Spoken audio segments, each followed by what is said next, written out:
In the morning, I swallow how many sugars in single hot beverage? Tea, coffee, milk, hot chocolate. How many nothings or sweeteners in mixed hot beverage? Tea with milk, tea with lemon, coffee with milk, kind and type of preparation to be determined. Recurring or fluctuating presence of an occasional or daily ritual. With or only cold beverage, fresh or concentrated juice, preferred temperature, single or combined citrus, orange, grapefruit, lemon, fruit and vegetable cocktail, soy, or nothing.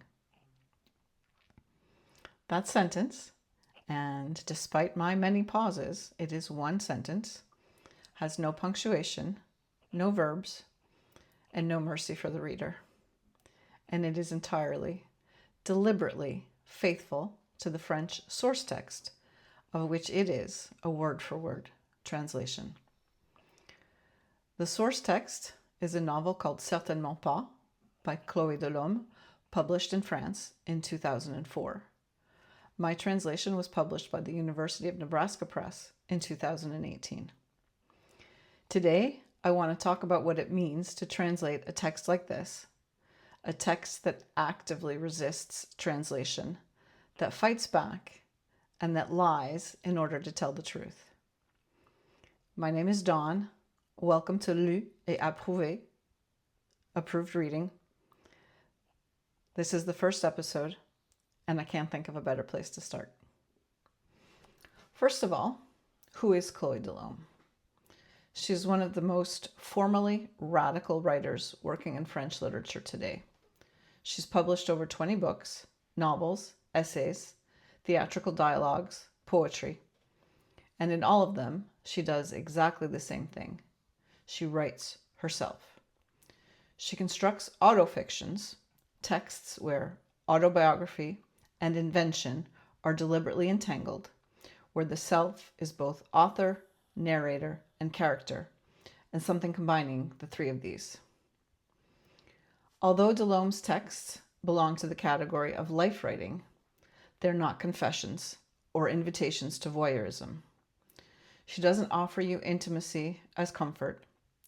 She offers you a text that performs the world it describes. Both the text and the world are fractured, unstable, occasionally violent, and often very funny. Her language is her subject. What she does to syntax and punctuation is not stylistic flourish. It is the argument. It is the point. Furthermore, it's important to know a little bit about the name Chloé Delaume, because it's not the name that the author was born with. It's an identity that she's constructed, and it's deeply literary. The first name, Chloé, comes from the heroine of Boris Vian's great French novel, L'écume des jours, known as Froth on the Daydream in English. And within that book, the first name, Chloé, is a direct reference to the Duke Ellington song of the same name. Our writer's last name comes from French writer Antonin Artaud's adaptation of the 6th chapter of Lewis Carroll's Alice in Wonderland. So when you say the name Chloé Delaume, you're already inside a chain of references, from French literature to American jazz, a writer who chose to become a fictional character in the literary world. Certainement pas is built as a giant game of Clue with rooms and murderers and weapons, hence the English title, Not a Clue, which is obviously not a direct translation of the French title, which would be Certainly Not. In this giant game of Clue, Dr. Lenoir has died in the psychiatric ward of a Parisian hospital. The suspects are all patients. The narrator, who may or may not be Delaume herself, is kind of an investigator and possibly also a character. The novel seems to ask, who killed Dr. Lenoir. But the real question, the one Delaume has been asking across her entire body of work, is what and who literature is for. Who gets to define it? Who gets to police it? And what happens when a writer decides, from the inside of a locked ward, to blow the whole institution up? When I started seriously thinking about translating the novel, I noticed something. The questions that I was asking about Delaume's autofiction as a literary researcher were exactly the same kinds of questions I was going to have to ask her as a translator. In both cases, there's a source, a life, or a text, and something that comes from it, either an autofiction or a translation. In both cases, the relationship between the source and what is created is seen as suspicious. Not fake, but suspicious. This is what led me to think of Louis Aragon and the concept of mentir vrai, which we can translate as true lying or lying truth. Aragon used it to describe fiction, how fiction works. The condition of truth within novels is the lie. To lie, in this context, doesn't mean to say something false. It means to step away from reality in order to approach it with a deeper truth. I think that translation does the same thing as Aragon's definition of the novel. Every translation is a lie because it's not the original text. And yet, if it works, it tells a truth that the original intended but couldn't tell for itself in another language. The translator lies in order to be faithful. She steps away from the words in order to honor the voice. With Delaume, the tension between words and voice is acute because her voice is inseparable from her syntax, her punctuation, her refusal of conventional grammar, and her love for archaic words. To translate her faithfully, I often had to be unfaithful to English conventions. And in English, I sometimes had to make choices that the French text never needed to make. Translation studies sees translators on a continuum between two tendencies, one which favors the strangeness of the source text, and the other favoring readability. In the first case, one chooses to stay close to the source text, even when it produces something strange or uncomfortable in the target language. The second case prioritizes the reader's experience, smoothing over what might jar, domesticating what is foreign. I've always fallen into the first category when I translate because I usually translate books that have had an impact on me, not only for their story, but also for their language. And that is the impact that I'm usually hoping to share. With Certainement pas, I didn't step away from this tradition, but there were times when it was challenged and I had to find creative ways to stick with it. Take that opening sentence, the one that I read at the beginning of the video. It belongs to a character with amnesia who's trying to remember her breakfast routine. What does she drink? The absence of punctuation, the stream of nouns without verbs, the refusal to let the reader breathe. That's the point of the text. We're inside the amnesiac's fragmented mind. And I followed that fragmented, unpunctuated model in the translation. My copy editor sometimes suggested other solutions. She suggested adding commas. She suggested restructuring, but I said no, and I said it repeatedly in the margins, in track changes, in emails, because to normalize that sentence and the novel as a whole would be a betrayal of it. The discomfort in reading it is a big part of the meaning.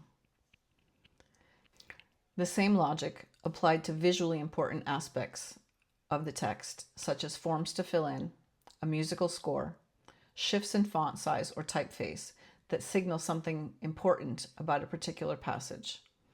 In translation, I reproduced all of it. Every page of Not a Clue has the same visual particularities as its counterpart in Certainement pas. But some things could not be kept. And this is where that idea of true lying became not a theory, but a practice. One hallmark of Delaume's writing is the incorporation of song lyrics across a variety of genres and registers. Certainement pas is saturated with music. Songs are woven into the narration, sometimes as direct quotations, sometimes as structural pillars of entire chapters. In French, they work because the reader recognizes the song. In English, if the words are translated literally, they are absorbed by the surrounding prose and vanish. When a song vanishes, the scene it was holding up collapses. So for each song, I had to ask a question, or several questions. What is the song doing here? What is its texture? What is its cultural weight? What is its function in the text? And then, the follow-up question, what English language equivalent could do the same work for a different listener? The most difficult and delicate case is around a song called Deux petits chaussons blancs, literally two little white ballet slippers. It's a well-known French song connected with the Charlie Chaplin film Limelight. The song brings to mind a tragic backstory and associations with ballet, and this reference is repeated numerous times. So what do I do for a North American reader to bring to mind a tragic backstory, reference to another work of art, and ballet? Because in the English language version of the Chaplin film Limelight, Terry's theme has no words. What I chose was The Red Shoes, a Kate Bush song. It's connected to the 1948 Powell and Pressburger film of the same name, which itself is based on an Andersen fairy tale, which later became a ballet. Dance, tragedy, cultural laying across decades and forms. Not the same song, but the same kind of song. A true lie.